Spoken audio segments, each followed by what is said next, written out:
A Jewish story. This week's story from the Holocaust is taken from the book Anthology of Holocaust Literature, edited by Glatstein, Knox and Margoshes. Hell in the Streets, Bernard Goldstein. No artist can adequately portray the ghetto streets. My pen fails me. I strain my dimmed memory to recapture scenes, experiences, and yet I cannot term them experiences.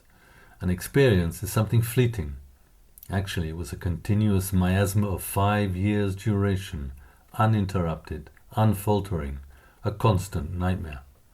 The year is 1941. Typhus rages in the ghetto, taking a monthly total toll of 6,000 to 7,000. It is dawn, a courtyard on Miller Street. The cobblestones are strewn with naked corpses that are covered with dirty paper. The few leftover rags of the deceased must be used for the survivors. The dead, who had been so cherished in their lifetime, are tossed out during the night with dirty paper covering their faces.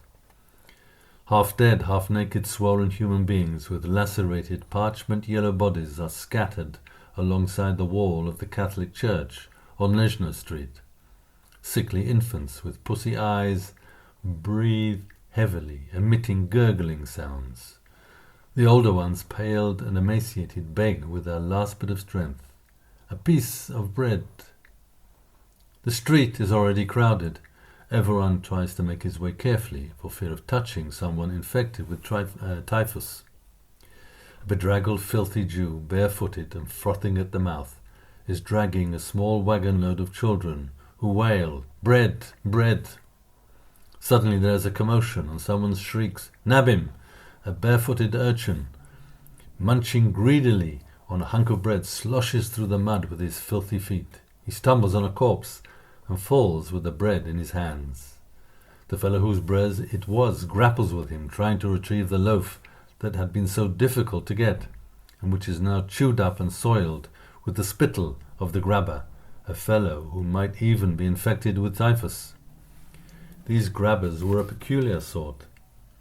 Though panic-stricken and hungry, they still had a bit of strength and gumption left to break the sacred law of property rights for a piece of bread. They were beaten mercilessly, both by those whom they robbed and by the police. But it was as impossible to eliminate them as it was to obliterate the hunger. There is tumult again, shouting, screaming, a screeching of sirens. A truckload of German police whizzes by. It is about noontime. The prison guard is changing.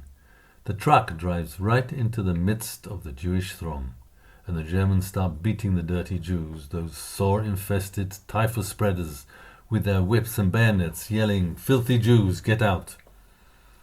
On the corner of Chlodny and Zielezny Street, where the ghetto is divided into two by Chlodny, there is a bridge that Jews must cross on it. Beneath it, on holy Aryan ground, the Gentiles tread. Here, as well as the ghetto boundaries on the corner of Lezno and Zielezny, many hellish incidents occur. The German guards constantly nab Jews and drill them. One sees several emaciated, lamentable-looking Jews, arms loaded with bricks and stones, hardly able to stand up under the weight of the mass they are carrying. Their tormentors beat and harass them, and jeer at them as they force them to pick up and drop their burden repeatedly. This is how the master race teaches gymnastics.